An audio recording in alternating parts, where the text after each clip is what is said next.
DCM DK Shivakumar ಹಾಗೂ ಮುಖ್ಯಮಂತ್ರಿ ಸಿದ್ದರಾಮಯ್ಯ ಅವರ ನಡುವೆ ಸಿಎಂ ಕುರ್ಚಿಗಾಗಿ ಗುದ್ದಾಟ ನಡೆಸುತ್ತಿರುವ ವೇಳೆ ಗೃಹ ಸಚಿವ ಡಾಕ್ಟರ್ ಜಿ ಪರಮೇಶ್ವರ್ ಕೂಡ ಇದೀಗ ತಾವು ಮುಖ್ಯಮಂತ್ರಿ ಆಗಬೇಕು ಎಂಬ ಆಸೆಯನ್ನು ವ್ಯಕ್ತಪಡಿಸಿದ್ದಾರೆ. ಈ ಮೂಲಕ ತಮ್ಮ ರಾಜಕೀಯ ಆಕಾಂಕ್ಷೆಗಳನ್ನು ಅವರು ಮಾಧ್ಯಮದ ಮುಂದೆ ವ್ಯಕ್ತಪಡಿಸಿದ್ದಾರೆ. ರಾಜಕೀಯ ಪದೋನ್ನತಿ ಆಸೆ ನನಗೂ ಇದೆ ಎಂದು ಹೇಳುವ ಮೂಲಕ ತಮ್ಮ ಹೈಕಮಾಂಡ್ನ ನಿರ್ಧಾರಕ್ಕೆ ಬದ್ಧ ಎಂದಿದ್ದಾರೆ. ಪ್ರತಿಯೊಬ್ಬ ವ್ಯಕ್ತಿಗೂ ಅಂಬಿಷನ್ ಇರಬೇಕು ಎಂದು ತಮ್ಮ ಭಾವನೆಯನ್ನ ಅವರು ಹಂಚಿಕೊಂಡಿದ್ದಾರೆ. ತಾನು ಯಾವಾಗಲೂ ಆಶಾವಾದಿಯಾಗಿರಬೇಕು, ರಾಜಕೀಯಕ್ಕೆ ಸೇರುವಾಗ ಎಂಎಲ್ಎ ಆಗಿ ನಂತರ ಮಂತ್ರಿಯಾಗಿ ಮುಂದುವರಿಯುವ ಆಸೆ ಇರುವುದು ಸಹಜ. ಪ್ರತಿಯೊಂದು ಹಂತದಲ್ಲೂ ಎತ್ತರದ ಸ್ಥಾನಕ್ಕೆ ಹೋಗುವ ಆಲೋಚನೆ ಇರುತ್ತದೆ ಎಂದು ಹೇಳಿದ್ದಾರೆ. ಇದರ ಜೊತೆಗೆ ತಮ್ಮ ಇಲಾಖೆಯ ಬಗ್ಗೆಯೂ ಮಾತನಾಡಿದ್ದಾರೆ. ಇದೇ ಮೊದಲ ಬಾರಿಗೆ 30ಕ್ಕೂ ಹೆಚ್ಚು ಡಿಐಜಿಗಳು ಮತ್ತು ಐಜಿಗಳಿಗೆ ಮುಂಬಡ್ತಿ ನೀಡಲಾಗಿದೆ ಎಂದು ಪರಮೇಶ್ವರ್ ತಿಳಿಸಿದರು. ಅವರೆಲ್ಲರೂ ಉತ್ತಮವಾಗಿ ತರಬೇತಿ ಪಡೆದ ಐಪಿಎಸ್ ಅಧಿಕಾರಿಗಳಾಗಿದ್ದು ರಾಜ್ಯಕ್ಕೆ ಉತ್ತಮ ಸೇವೆ ನೀಡುವ ನಿರೀಕ್ಷೆ ಇದೆ ಎಂದು ಹೇಳಿದರು. ಇಲಾಖೆಯ ಆಧುನೀಕರಣಕ್ಕೆ ಕೇಂದ್ರ ಸರ್ಕಾರದಿಂದ 350 ಕೋಟಿ ರೂಪಾಯಿ ಅನುದಾನ ಮೊದಲ ಬಾರಿಗೆ ಬಂದಿದೆ ಎಂದು ಇವರು ಸಂತಸ ವ್ಯಕ್ತಪಡಿಸಿದರು. ಎಡಿಜಿಪಿ ಮುರುಗನ್ ಅವರ ಪ್ರಯತ್ನದಿಂದ ಇದು ಸಾಧ್ಯವಾಗಿದೆ. ಬೆಳಗಾವಿ ಜೈಲಿನಲ್ಲಿ ಗಾಂಜಾ ಎಸೆಯುವಂತಹ ಘಟನೆಗಳ ಬಗ್ಗೆ ಡಿಜಿ ಅಲೋಕ್ ಕುಮಾರ್ ಸ್ಥಳ ಪರಿಶೀಲನೆಗೆ ಭೇಟಿ ನೀಡಲಿದ್ದಾರೆ ಎಂದು ಸಚಿವರು ಮಾಹಿತಿ ನೀಡಿದರು. ಡಿಸಿಎಂ ಡಿಕೆ ಶಿವಕುಮಾರ್ ಹಾಗೂ ಮುಖ್ಯಮಂತ್ರಿ ಸಿದ್ದರಾಮಯ್ಯ ಅವರ ನಡುವೆ ಸಿಎಂ ಕುರ್ಚಿಗಾಗಿ ಗುದ್ದಾಟ ನಡೆಸುತ್ತಿರುವ ವೇಳೆ ಗೃಹ ಸಚಿವ ಡಾಕ್ಟರ್ ಜಿ ಪರಮೇಶ್ವರ್ ಕೂಡ ಇದೀಗ ತಾವು ಮುಖ್ಯಮಂತ್ರಿ ಆಗಬೇಕು ಎಂಬ ಆಸೆಯನ್ನು ವ್ಯಕ್ತಪಡಿಸಿದ್ದಾರೆ. ಈ ಮೂಲಕ ತಮ್ಮ ರಾಜಕೀಯ ಆಕಾಂಕ್ಷೆಗಳನ್ನು ಅವರು ಮಾಧ್ಯಮದ ಮುಂದೆ ವ್ಯಕ್ತಪಡಿಸಿದ್ದಾರೆ. ರಾಜಕೀಯ ಪದೋನ್ನತಿ ಆಸೆ ನನಗೂ ಇದೆ ಎಂದು ಹೇಳುವ ಮೂಲಕ ತಮ್ಮ ಹೈಕಮಾಂಡ್ನ ನಿರ್ಧಾರಕ್ಕೆ ಬದ್ಧ ಎಂದಿದ್ದಾರೆ. ಪ್ರತಿಯೊಬ್ಬ ವ್ಯಕ್ತಿಗೂ ಅಂಬಿಷನ್ ಇರಬೇಕು ಎಂದು ತಮ್ಮ ಭಾವನೆಯನ್ನ ಅವರು ಹಂಚಿಕೊಂಡಿದ್ದಾರೆ.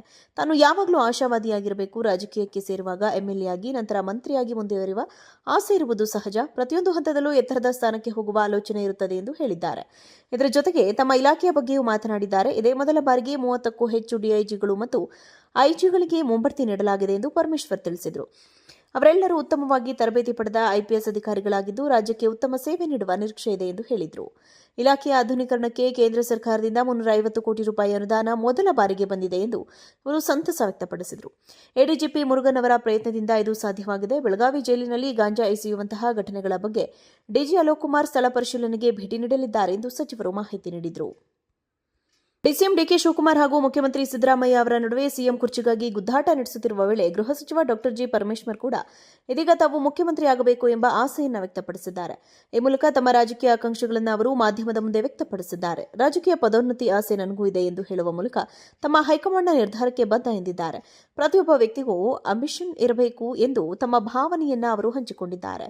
ತಾನು ಯಾವಾಗಲೂ ಆಶಾವಾದಿಯಾಗಿರಬೇಕು, ರಾಜಕೀಯಕ್ಕೆ ಸೇರುವಾಗ ಎಂಎಲ್ಎ ಆಗಿ ನಂತರ ಮಂತ್ರಿಯಾಗಿ ಮುಂದುವರಿಯುವ ಆಸೆ ಇರುವುದು ಸಹಜ. ಪ್ರತಿಯೊಂದು ಹಂತದಲ್ಲೂ ಎತ್ತರದ ಸ್ಥಾನಕ್ಕೆ ಹೋಗುವ ಆಲೋಚನೆ ಇರುತ್ತದೆ ಎಂದು ಹೇಳಿದ್ದಾರೆ.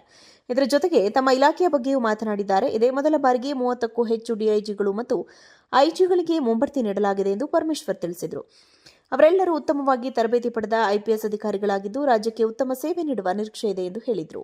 ಇಲಾಖೆಯ ಆಧುನೀಕರಣಕ್ಕೆ ಕೇಂದ್ರ ಸರ್ಕಾರದಿಂದ 350 ಕೋಟಿ ರೂಪಾಯಿ ಅನುದಾನ ಮೊದಲ ಬಾರಿಗೆ ಬಂದಿದೆ ಎಂದು ಇವರು ಸಂತಸ ವ್ಯಕ್ತಪಡಿಸಿದರು.